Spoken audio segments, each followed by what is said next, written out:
Hi, and welcome to another video on introductory statistics. In this particular video, we're going to focus on what we're calling discrete random variables. Particularly, we're going to talk about binomial distributions, a special type of discrete random variable. You'll recall from the very beginning of the course that we have discrete and continuous as two types of quantitative or numerical variables. And specifically, the discrete variable was the variable that we used when we had a whole number value for our variable. Continuous was used for measurements, so you could do continuous variables like 22.2, 22.25, 22.2576778, that kind of thing that it can keep going forever and ever, but discrete is a whole number value. And so that's specifically everything that we're going to talk about in this chapter. This chapter is all about probabilities too, so this is a continuation of what we did in our previous video. It's a shorter chapter, and there will be a lot of similarities here that we had in the previous chapter. I hope you're ready with your formula card, your calculator, and your lecture notes. We will be using, especially the formula card and the calculator, a lot in this section, and you'll want to take good notes on how to do all of that as well so that you can fly through the homework. And so let's just jump in. We start off and we're already looking at something that looks very familiar from the previous chapter. So this is a discrete random variable distribution. You'll notice that the variable itself is all whole number values, and then our probabilities happen to follow exactly what we said they followed in the previous chapter. Because this is still a probability distribution, it's just one for a discrete random variable. So all of our probabilities always have to be between 0 and 1, just like last time, and the sum of all of the probabilities has to be 1, just like last time. So when we add these together, we always expect to get 1. There may be some rounding error. Here there's not, but if you had a lot more decimal places, a lot more significant digits, you might get some rounding error. And then we also peeked last time into this idea of the expected value for discrete random variables, so the value you expect to get on average. And we didn't use this formula, although we looked at this formula. We particularly used the calculator, and that's what I want you to use this time, but I am going to do an example of how to compute this by hand, and how to compute this by hand even. So we will jump into that. Remember in chapter 2, when we talked about mean and standard deviation, and we talked about what this capital letter sigma meant. It means to add all of these things up. To add them up, first we've got to do this stuff though. So we have a column for our x. Our column for our x is always going to be that first column, our actual variable, and then we have a column for our p of x, and then we would just make a third column for x times p of x and add those all up, and what our sum would be our mean. Here it's much more complicated because then we'd need another column for our x minus mu. So we would find out our mu here, and we would need another column to have x minus our mu, and then so that would be our fourth column. Then we would need a fifth column for our x minus mu squared, and then we would need a sixth column for our x minus mu squared times the p of x. Oops, that doesn't really look like p, but the p of x.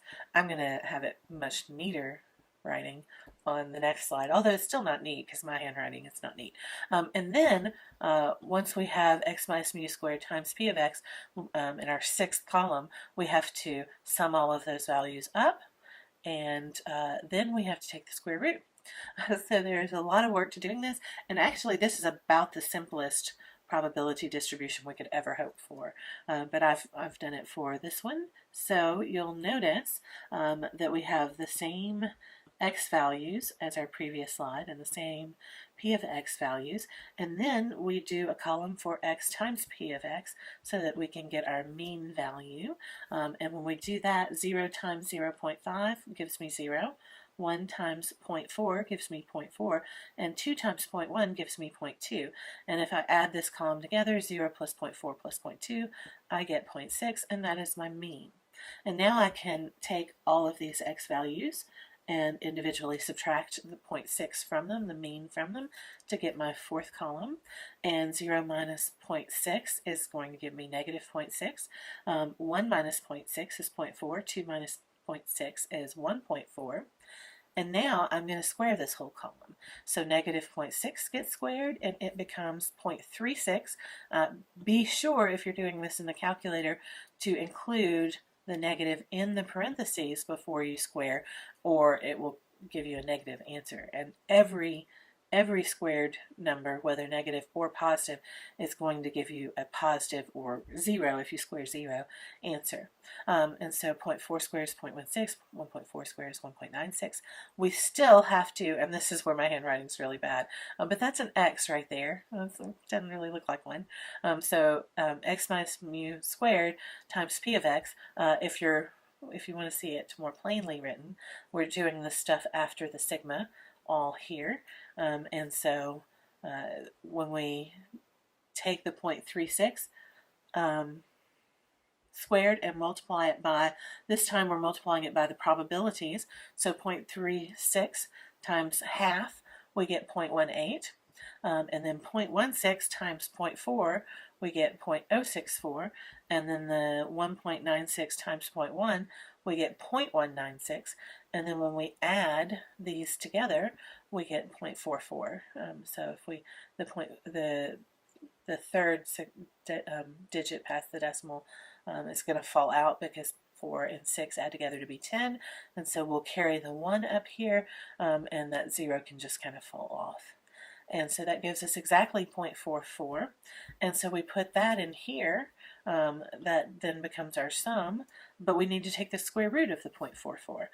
So the square root of the 0.44 gives us 0.6633. So we have 0.6 and 0.663 or 0.6633, but we could have done all of this much more easily on the calculator, so let's go ahead and do it on the calculator this time. And so I think I already have it in the calculator. I think I cheated. You're going to see where I cheated, and let the calculator do the arithmetic for me for all of my columns. You'll see I let that happen. But we do have 0, 1, 2 and L1, and we have 0.5, 0.4, and 0.1 and L2. And so now, following the calculator instructions, this is straight off your formula card, by the way, so hopefully you have it handy. And so we press the stat key, scroll to the calculate, hit 1 for one var stats, and I want L1 for my list, and I want L2 for my frequency list, and then that will give me the mean that I had previously of 0.6 and the standard deviation that I had previously of 0.663 or 6633. So I'm getting all the exact same answers as I had with the by hand method in a fraction of the time. 0.663 or 0.6 and 0.6633. And so that is pretty much how we will do the discrete random variable distribution, and then we'll jump into the binomial distribution. So in order for something to qualify as a binomial distribution, we have 3 things that must be met. Number 1, there has to be a set number of trials n, and so that's pretty common anyway. And then number 2, the name, of course, binomial, comes from having 2, so there can only be 2 possible outcomes. You're either a success or a failure, and the word success isn't always a positive thing in this context, so it could be like having cancer. It's the variable that we're concerned about, the variable we're working the problem for, the variable, the way the problem's phrased that we want to find the solution to or the probability of. That is what we'll define as a success. And then the opposite of that, the complement probability of that, is going to be how we define our failure. And success, its probability will be P and the failure probability will be Q, and I've already mentioned that they're complements of each other because they're going to add together to be 1.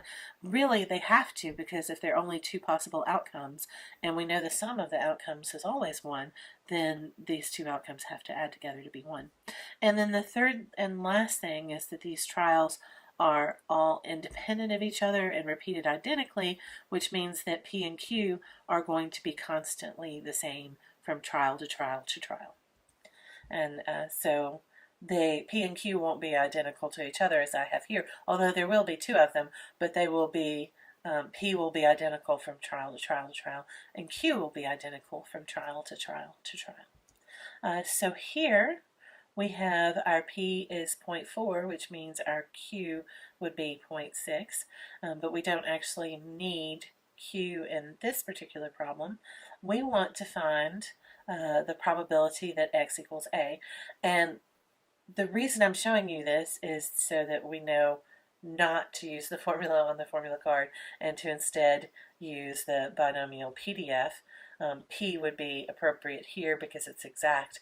There's also binomial CDF, and we'll do examples with CDF as well. CDF is when you have several numbers together, so you don't have x exactly equal to a, but you have x less than or equal to a. Particularly, it's going to be this number or fewer, so that would be less than or equal to a.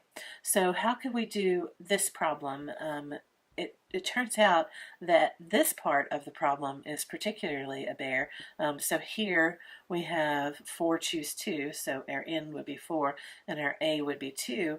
When you do 4 choose 2, you have to do 4 factorial over 2 factorial times 4 minus 2 factorial. And if it's been a long time since you've had algebra, you might not remember what this exclamation point even means. And it is called a factorial. And what 4 factorial means is that it's 4 times 3 times 2 times 1. And so that 4 times 3 would be 12, and then times 2 would be 24, and then times 1 isn't going to change anything. 5 times 4 times 3 times 2 times 1 would be 5 factorial, and so you would just take what you had, I think we said 24, and you would multiply it by 5, and you can see how it gets larger and larger and larger very quickly. And so 2 factorial is 2 times 1.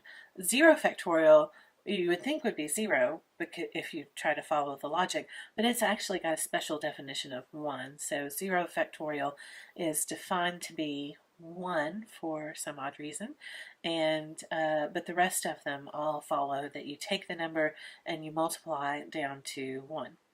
And we don't have to do that because our calculator will do it for us, and our calculator will do all these things as well. But even letting our calculator do that work for us is going to be much harder and more room for error than just using this binomial PDF function. But let's go ahead and do that. So we will do it quote unquote by hand, but really we're kind of already cheating. So we want to do 4 choose 2. That's our first part. And so what we do there is we type in 4 and then we hit the math key. And we go to probability, which makes sense. And then you see NCR, that's like our NCA. So we're going to hit option 3 because we want to use option 3. And you can see I have 4 and then choose, and I want to choose 2. And then to get out of this, you see how the arrow's flashing? We just press the arrow to get out of it. And then I'm just going to press enter here to see what that is. I think we said it was 24. Oh, it's 6.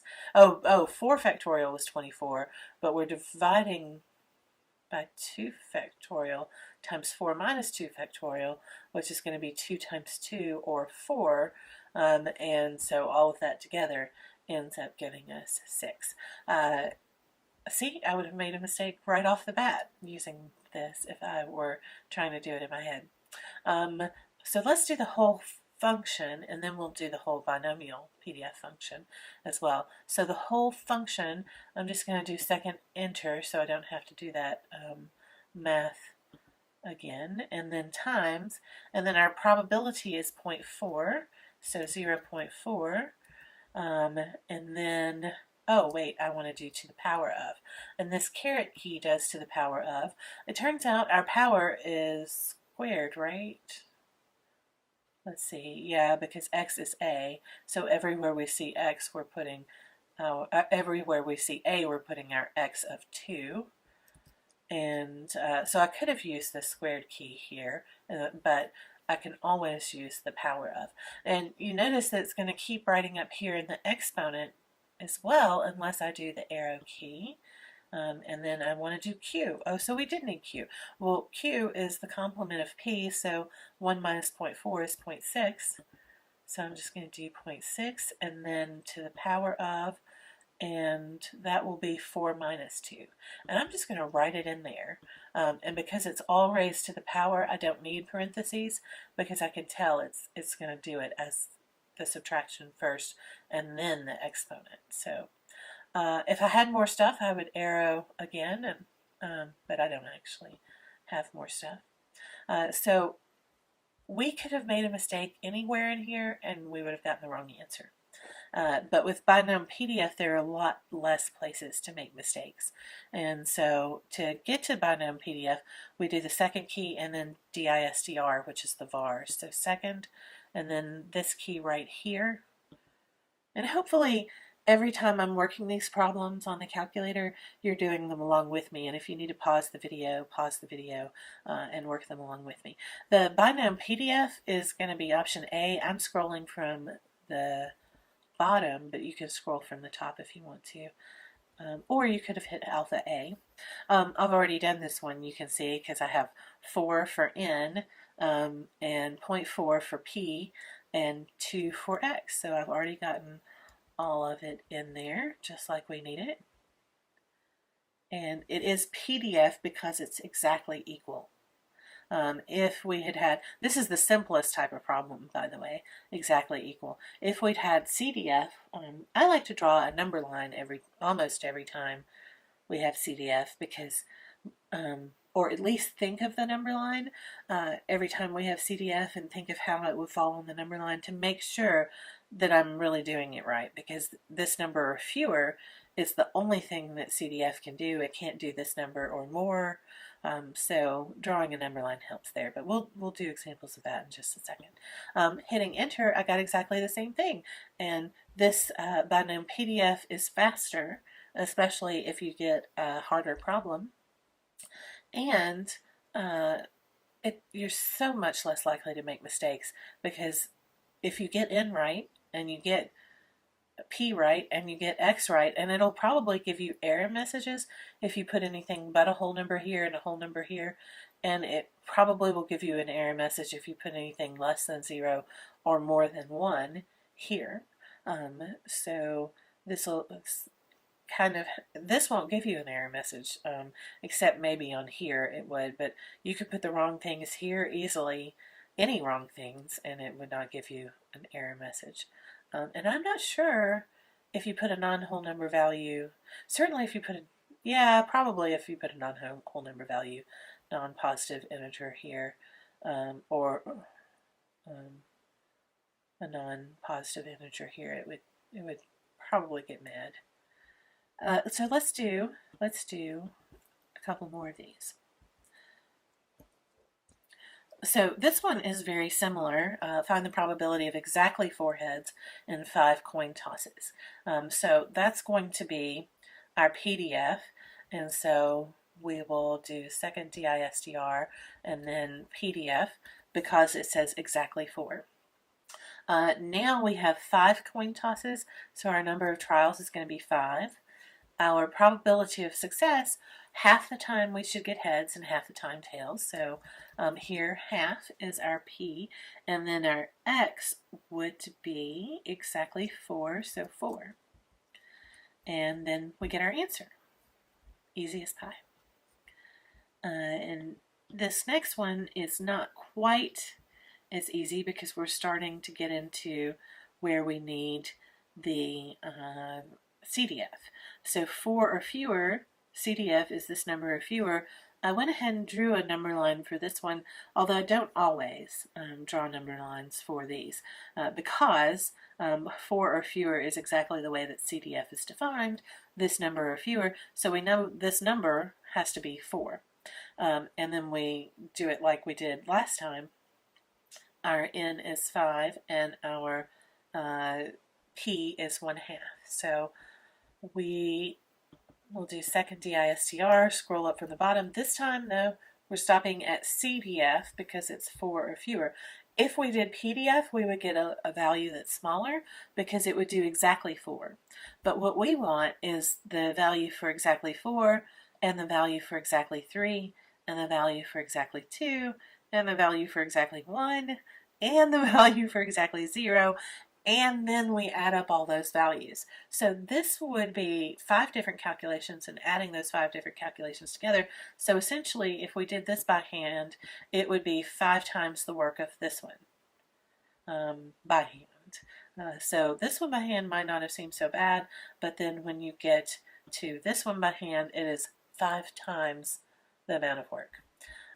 So we want binom CDF, 5 is our number of trials, 0.5 or 1/2, we could have typed in 1 divided by 2 there and that would have been fine, and 4 or fewer, so 4 is our x here, and then this gives us a very large answer. Actually, if we had computed the probability of it being 5 and subtracted that from 1, that would have also given us our answer, because we know that all of these probabilities together have to add to be 1, and because we're dealing with a discrete random variable, we know they all have to be whole number values. We can't have anything that's half of a number, or anything that's not an integer value.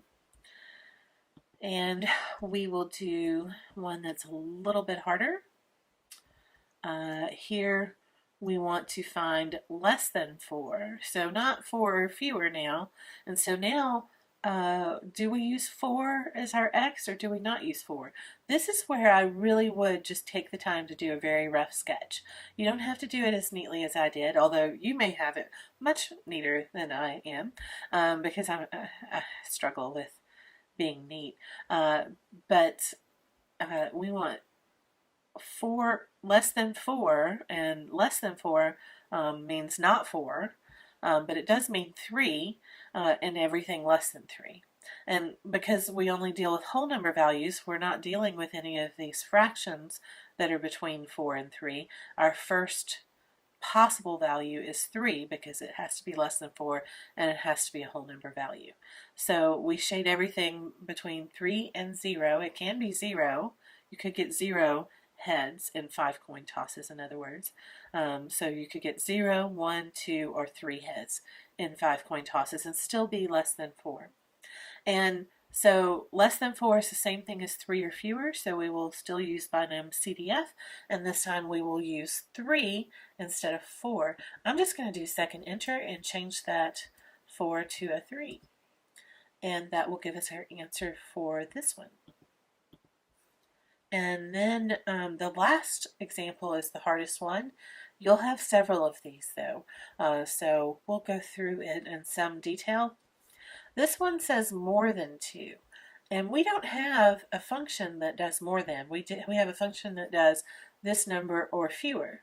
But like I was mentioning with the complement earlier, we can think of this as a complement. So let's go ahead and shade what is more than 2, and then we'll think of the complement, and we'll use the complement to our advantage. So more than 2 does not include 2.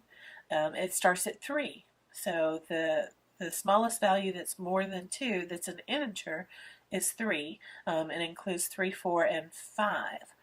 So that's actually what we want to find, is shaded here in pink. Shaded in brown is the complement of what we want to find. So 0, 1, or 2 is exactly the opposite, because remember, everything has to be a whole number value. We can find 0 or 1 or 2, that's possible. 0, 1, or 2 is the same thing as 2 or fewer. So it is possible to use binom CDF to find 0, 1, or 2. And what we want to find is the 3, 4, or 5, and we know that all of this has to be 1 because of the first thing that we talked about, the sum of the entire probability distribution has to be 1. So what we really want is the complement of it being less than or equal to 2 or fewer. And so we want to do 1 minus, and we can do this all in one line on the calculator.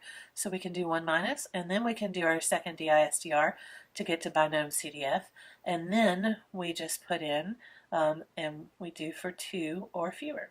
And so let's do this on the calculator now, we will do 1 minus, and then I'm going to do second DISCR, stop at binom CDF, and 5, 1/2, and 2. Wow, it gives me exactly 1/2. Did I do that right? 5, 1/2, and 2. So it's exactly 1/2 right here. That is interesting. And so that's how you would do these with complements. I would absolutely draw these. There's no way I would do these without drawing a picture, because I would get them wrong if I did them without drawing a picture. So that's definitely my recommendation to everyone, is to draw a number line. You don't have to label every number. You can just label the numbers that matter, where your shading starts and stops. Is a good idea to label those, and then determine what it is you want. Determine the complement, if you need the complement, because if you're trying to use CDF and the thing that you want isn't a number or fewer, then definitely use the complement to get that. But don't forget, when you do that, to subtract from 1. And then the last little thing is pretty easy. This is a formula on your formula card as well, and it says that the mean of the binomial distribution is the number of trials that you have times the probability. And if we look at all of these that we just did, we have 5 trials, and we have a probability of 1/2. And so we would just do 5 times 1/2, and that would be our mean of 2.5. If we want to get the standard deviation, the formula is definitely more complicated, but 5 times 1/2, and then times q. Here it's also 1/2. If we looked all the way back to our first binomial experiment example, that was 0.4, and the complement of 0.4 would have been 0.6. So you're not going to always have P and Q be the same thing, but here you do have that happen. So n times P times Q, all under the square root, gives us our standard deviation of the binomial distribution. So here we have 1.12 is our standard deviation of the binomial distribution. So that's the last example of the types of problems you'll see in this particular section. And then as you go through your homework, be sure to use your formula card, especially the calculator shortcuts column and your calculator functions. We'll be using 1var stats L1, L2 to find the mean and standard deviation of discrete random variables that aren't binomial distributions. Remember that if we're trying to find the mean and standard deviation from binomial distributions, we use these two formulas. So that 1var stats trick is only for non-binomial distributions. And then we'll also use binom CDF and binom PDF. And then we'll use these two formulas as well that don't really have calculator shortcut, but those aren't too bad. As far as formulas go, use your lecture notes on your homework. They will be extremely valuable, especially if you've written down notes on top of them. You can use your textbook. There's some really nice examples in the textbook that might be helpful for discussions, for instance, and Newton instruction too, especially if you get stuck. Feel free, if you feel comfortable after this video, to skip the Newton instruction at the beginning for especially this chapter. But if you get stuck on anything, go and look at that Newton instruction, because it's going to be catered to the problem that you're working on. And then if all of these things fail, always on the homework especially, send me a message, send me a screenshot of that homework problem you're working on, and I will get back with you. And thank you so much, and good luck on working on this particular chapter. I hope that you'll enjoy it.